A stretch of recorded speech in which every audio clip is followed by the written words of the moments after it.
নাই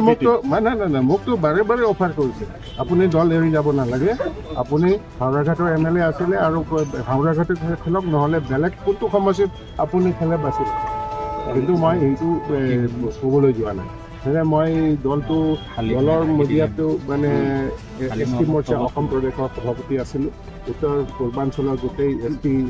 ষ্টেটটোৱে আছে চাৰিওফালে সেই ষ্টেটবিলাকত কাম কৰিলোঁ তাতে দলে কি চিন্তা কৰে কি কাম কৰে সেইটো মই তেনেকৈ গম পাওঁ তাৰপিছতে 5 বছৰ হাওৰাঘাটৰ পৰা MLA থাকিলোঁ MLA থাকি পেলাই মই দেখিলোঁ যে চৰকাৰেও ইয়াত কেনেকৈ কাম কৰে কেনেকৈ চিন্তা কৰে এই গোটেই গম পালোঁ যদি মোৰ নিচিনা কোনোবা গম পোৱা মানুহ থাকে তেনেহ'লে নিশ্চয় তেওঁলোকেও এৰিব এইটো আমাৰ দেশৰ অখণ্ডতাৰ কাৰণে আমাৰ সমাজৰ অখণ্ডতাৰ কাৰণে যিটো আমাৰ সমন্বয় যিটো কিবা আগৰ পৰা সাংবিধানিক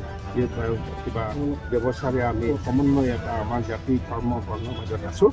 সেইটো ভাঙি যোৱাৰ সম্ভাৱনাটো বেছি গতিকে মই বহুত চিন্তা কৰিলোঁ এই দলত আৰু মোৰ নিচিনা মানুহ থকাটো হেমন্ত 3 লাখ ভোটত জয়ী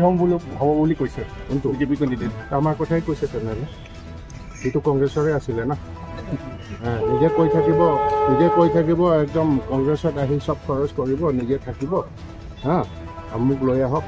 তাৰ চামচাবিলাকক লগাই দিব আৰু মুখত কৈ থাকিব ভূপেন বৰাও আমাৰ দলত আহিব খুজিছে মুখ্যমন্ত্ৰীৰ মন্তব্য যে বিৰোধী দল শূন্য বুলি কোনটো মুখ্যমন্ত্ৰীৰ মন্তব্য আছে যে বিৰোধী দল কোনোৱে নাই শূন্য বুলি কৈছে আৰু শূন্য যদি দেখিবলৈ পাব না কিমান ভোটত ৰাজ্যৰ মাজত যাব এতিয়া এটা হৈছে ৰাজনৈতিক এটা ইছ্যু আছে এইটো ইছ্যু হৈ থকা নাই এইটো সমস্যা এটা ইমপ্লিমেণ্টেশ্যন বাকীটো এইটো 1969 পৰা এতিয়া হৈছে মাজতে কিমান আন্দোলন হ'ল কিবা হ'ল AOBC অট'নমাছ ষ্টেট যিমান কমিটিও আহিলে তেওঁলোকে ৰাজপাট চলালে কিবা কৰিলে ক'ত কিবা সমাধানৰ একো উলিয়াই নোৱাৰিলে এইবাৰ আমাৰ নেতাই ৰাহুল গান্ধীজীয়ে কৈছে যে আৰ্টিকল 74 ইমপ্লিমেণ্ট কৰিব কিমান ভোট লৈ বিজয় হ'ম বুলি ভাবে মাৰ্জিনটো এতিয়া ক'ব নোৱাৰোঁ কিন্তু জিকিম 3 লাখ ওপৰত আমি ভোট পাই আছোঁ হিমন্ত বিশ্বশৰ্মা যিটো কৰা আমাৰ ভিতৰৰ কথাটো গম পাই গ'ল নেকি